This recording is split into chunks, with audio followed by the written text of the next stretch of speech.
Hi friends, వచ్చేసాను నేను మళ్ళీ మంచి వీడియోతో అయితే మీ ముందుకైతే వచ్చేసాను అనమాట. ఏ వీడియో అనుకుంటున్నారా? కరివేపాకు పొడి రెసిపీ అనమాట. సో ఎలా చేసుకోవచ్చో లేదైతే ఫుల్ రెసిపీ మీకు చూపించేస్తాను, చూసేయండి. హెల్త్ విషయానికి వస్తే చాలా మంచిది అనమాట హెల్త్కి కరివేపాకు పొడి. అండ్ ఎవరికైతే ఎక్కువ హెయిర్ ఫాల్ అవుతుందో వాళ్ళైతే తింటే హెయిర్ ఫాల్ తగ్గుతుంది అనమాట. సో మంచిగా హెయిర్ గ్రోత్ అవుతుంది అనమాట. సో అది నేను ఎప్పుడైతే తింటానో ఏంటంటే కరివేపాకు పొడి అల్టిమేట్ టేస్ట్ ఉంటుంది అనమాట, చాలా బాగుంటుంది అనమాట. సో ఫుల్ రెసిపీ అయితే చూసేయండి, పడండి, వెళ్ళిపోదాం. స్టవ్ పైన కడాయి అయితే పెట్టుకోవాలి. ఆ కడాయిలో ఏంటంటే కొంచెం లిటిల్ బిట్ ఆయిల్ అయితే వేసుకోవాలి, ఎక్కువ ఆయిల్ అయితే వేసుకోవద్దు అనమాట. ఏంటంటే ఆయిల్ అయితే బాగా వేడెక్కనివ్వండి. ఆయిల్ వేసుకున్న తర్వాత కొత్తగా చూస్తున్న వాళ్ళు ప్లీజ్ నా ఛానల్ని సబ్స్క్రైబ్ చేసుకొని వెళ్ళొచ్చు కదా. ఏంటంటే కొత్తగా ఏంటంటే నా వీడియో చూస్తున్నట్టయితే ఎవరైనా సరే ప్లీజ్ నా ఛానల్ని సబ్స్క్రైబ్ చేసుకొని నా వీడియో చూడొచ్చు కదా. ఏంటంటే అలాగే కందిపప్పులు అయితే తీసుకోండి ఫస్ట్. నేనైతే నాకు తగినంత కందిపప్పులు అయితే తీసుకున్నా. మీరు కరివేపాకు ఎంత తీసుకుంటారో సో కరివేపాకుకి తగినట్టుగా ఏంటంటే ఇంగ్రీడియంట్స్ అయితే తీసుకోవాలి. ఏంటంటే మీరు ఇంకేంటంటే కందిపప్పులు నేనైతే వేసేసుకున్నాను. వేసుకున్న తర్వాత బాగా అయితే కలపండి. నేను ఏ విధంగా కలుపుతున్నానో సో అదే విధంగా అయితే కలపండి. సో మంచిగా మీరు ఏంటంటే నాకు కామెంట్ బాక్స్లో కామెంట్ చేయండి, ఏంటంటే ఈ రెసిపీ చేయండి, ఆ రెసిపీ చేయండి అని. నేను ఖచ్చితంగా ఏంటంటే మీ రెసిపీ చెప్పిన రెసిపీ అయితే నేను చేసి అయితే పెడతాను, పోస్ట్ అయితే చేస్తాను.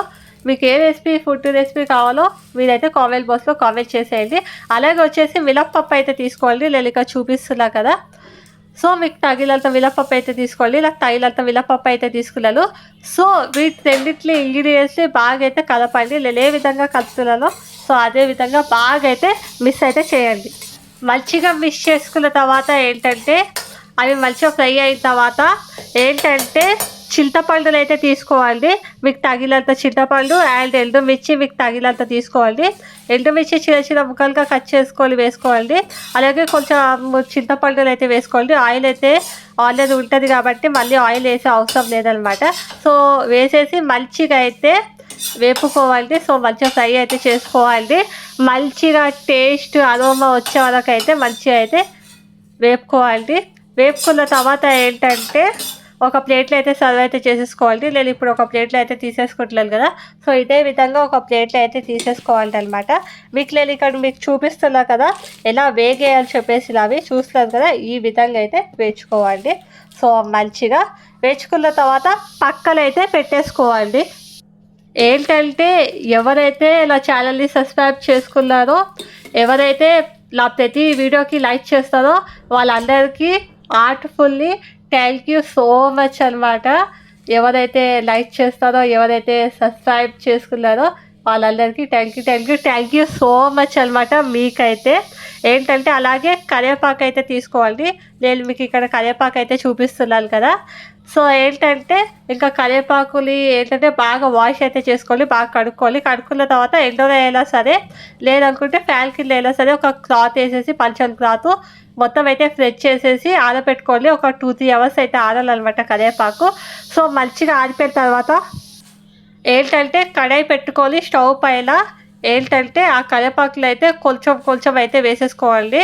ఏంటంటే కరివేపాకుల్ని సో నేనైతే ఇక్కడైతే వేసేసుకుంటున్నాను అనమాట. సో ఆయిల్ అయితే వేయొద్దు అనమాట, ఎందుకంటే ఆయిల్ ఉంటుంది అనమాట, కొంచెం little bit oil. So oil అయితే యాడ్ చేయకండి మళ్ళీ కరివేపాకు ఏంటంటే ఫ్రై చేస్తున్నప్పుడు.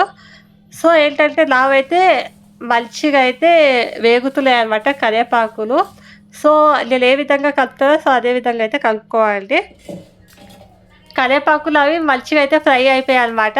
సో నేనైతే మిక్సీ జార్లో అయితే వేసేసుకుంటున్నాను. మిక్సీ జార్లో అయితే మీరు కూడా వేసేసుకోండి. ఏంటంటే కొంచెం కరివేపాకుని సో మొత్తము ఏంటంటే వేసుకున్న తర్వాత ఏంటంటే గ్రైండ్ అయితే చేయండి అనమాట. ఏంటంటే స్మూత్గా గ్రైండ్ అయితే చేయండి. మరీ అంత స్మూత్ కాదు, మరీ అంత గడుగ్గా కాదు, మీడియంలో స్మూత్ అయితే చేసుకోండి అనమాట. సో నేనైతే ఇప్పుడైతే గ్రైండ్ అయితే చేసుకుంటాను అనమాట. కరివేపాకు పొడి అయితే నాదైతే రెడీ అయిపోయింది అనమాట. నేనైతే ఒక బౌల్ అయితే సర్వ్ చేసేసుకుంటున్నాను. ఏంటంటే మీరైతే ఒకసారి ట్రై చేసి అయితే చూడండి. ఏంటంటే మీరు కూడా ఎలా వచ్చిందో అనేది నాకు కామెంట్ బాక్స్లో అయితే కామెంట్ చేయండి. మీ కామెంట్ని నేను చూస్తాను, ఖచ్చితంగా మీ కామెంట్కి అయితే నేను రిప్లై ఇస్తాను. మీ ఫ్రెండ్స్ అండ్ ఫ్యామిలీస్కి వీడియో షేర్ చేయండి. ఏంటంటే సబ్స్క్రైబ్ చేసుకున్న వాళ్ళు నా వీడియోని అయితే లైక్ చేయండి. కొత్తగా చూస్తున్న వాళ్ళు ప్లీజ్ సబ్స్క్రైబ్ చేసుకొని వెళ్ళొచ్చు కదా. ఎవరైతే కొత్తగా నా వీడియో అయితే చూస్తారో సబ్స్క్రైబ్ చేసుకొని నా వీడియో చూడొచ్చు కదా ప్లీజ్.